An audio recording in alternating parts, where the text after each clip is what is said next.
بسم الله الرحمن الرحيم. قل إن تخفوا ما في صدوركم أو تبدوه يعلمه الله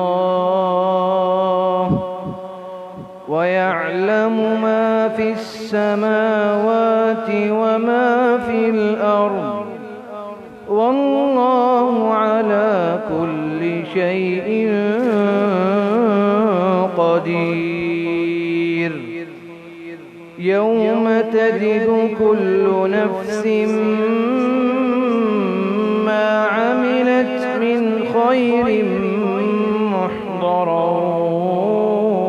وما عملت من سوء تود لو أن بينها وبينه أمدا بعيدا ويحذركم الله نفسه والله رؤوف بالعباد. قل إن كنتم تحبون الله فاتبعوني يحببكم الله